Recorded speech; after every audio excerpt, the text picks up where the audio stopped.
Car పార్టీలకు షేయ్ పార్టీలకు అస్సలు పడతలేదు. ఇద్దరి నడుమ పచ్చిగడ్డేస్తే బగ్గు అంటుంది. దాని మీద అంత కమిషను, దీని మీద ఇంత కమిషను అని కార్ పార్టీలు చల్ బట్టగాల్చి మీదేస్తుర్రు. 10 ఏళ్ళు అధికారంలో ఉండి వాళ్ళే రాష్ట్రాన్ని దోసుకుర్రు అని షేయ్ పార్టీలు. వాళ్ళ మీద వీళ్ళు, వీళ్ళ మీద వాళ్ళు. మాటలే మాటలు, ముచ్చట్లే ముచ్చట్లు అన్నేమో కానీ ఉమ్మడి కరీంనగర్ జిల్లాల రాజకీయాలు ఇంకింత జోరుగున్నాయి. అట్లియాలేం నడిచిందంటే ఏం రాజకీయాల నాయన, రోజుకో పంచాది, రోజుకో రచ్చ, తేపకో కంప. నేది ఉమ్మడి కరీంనగర్ జిల్లాలకి ఇంత ఎక్కువనే ఉంది పోరు. ఓ రోజు కార్ పార్టీలు, ఇంకో రోజు అధికారంలో ఉన్న షేయ్ పార్టీలు. సై అంటే సై, డి అంటే డి. బస్తీ మీద సవాలంటే బస్తీ మీద సవాలన్నట్టు మా జోరుగా నడుస్తుంది ఇప్పుడు ఆడ పంచాది. మన కరీంనగర్ జిల్లా మంత్రులు మన జిల్లా పరువు తీస్తున్నారు.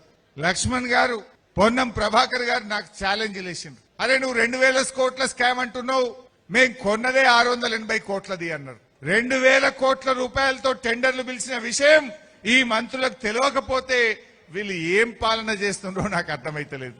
నాకు ఛాలెంజ్ చేసిండ్రు రాజీనామాకు రెడీ అని. నేను రెడీ, నేను అనగలుగుతా. కానీ స్కామ్ చేసిన వాళ్ళు మీరు కాదు.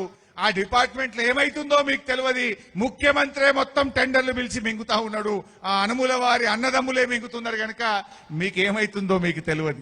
2.5 ఏళ్లలో పావుల పని చేసింది లేదు. కమిషన్ల కొరకే పనులు, చుట్టాల కొరకే టెండర్లు అన్నట్టున్నది కాంగ్రెస్ వల్ల ఏలుబడి అని హరీష్ రావు సార్ అంటే కాంగ్రెస్ లీడర్లు అంటున్న మాట గిట్లుంది. అంటే మొత్తం 1142 కోట్ల రూపాయల యొక్క సెంట్రల్ ప్రొక్యూర్ జరిగితే 2000 కోట్ల రూపాయల సెంట్రల్ స్కామ్ జరిగిందని మాట్లాడతాడు. వారి పరిపాలనలో దోసుకోవడం, దాచుకోవడం తప్ప వేరే తెలియదు.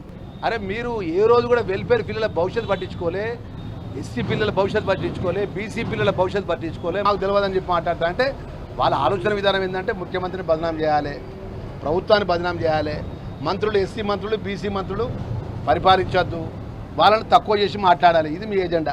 అసలు ఈ పంచాయతీ ఏడ పుట్టిందంటే గురుకులం పళ్ళ పేరుతోని 2000 కోట్ల రూపాయల కుంభకోణం చేసిరు. గుజరాత్ కంపెనీలకు టెండర్లు ఇచ్చిరని హరీష్ రావు సార్ అన్న మాటకు చైర్లు అసలు టెండర్లు ఇచ్చిందే 1142 కోట్ల రూపాయలకు. 2000 కోట్లు ఏడికేంచి వచ్చినాయి నిరూపిస్తావా అని కాంగ్రెస్ వాళ్ళు కర్రు అంటున్నారు.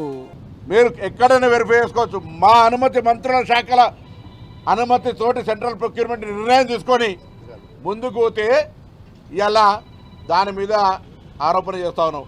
మేము జీవితంలో ఇన్ని సంవత్సరాల రాజకీయ చరిత్రలో ఎవడు వేలెత్తి చూపెట్టే అవకాశం ఇయ్యం.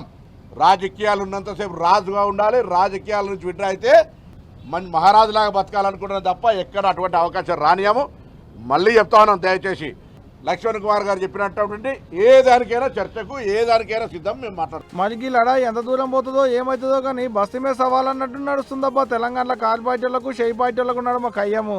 ఈనాడు పిల్లలకి ఇవ్వాలి. అంతర్జాతీయ ప్రమాణాలతోని, అంతర్జాతీయ సంస్థలతోని ఈరోజు టెండర్లు పిలిచిస్తే కమిషన్లకు అలవాటు పడ్డ వాళ్ళు మా మీద కమిషన్ల ఆరోపణలు చేస్తున్నారు. మా మంత్రులు చెప్పారు మేము టెండర్లు పిలిచిందే 685 కోట్లని. ఒక ఆయన చదువుకున్న ఆయన అంటాడు, మరి చదువుకున్నాడు కాబట్టి ఆయనకు గుండు కొట్టుకుంటే ఉన్నమతి పోయిందేమో నాకు తెలియదు, కానీ 3000 కోట్ల అవినీతి జరిగింది అంటాడు. ఇంకా అతన్ని ఏమనాలో నాకైతే అర్థమైతే లేదు. జాలిపడి వదిలేయడం తప్ప నేను విమర్శ చేయదలుచుకోలే.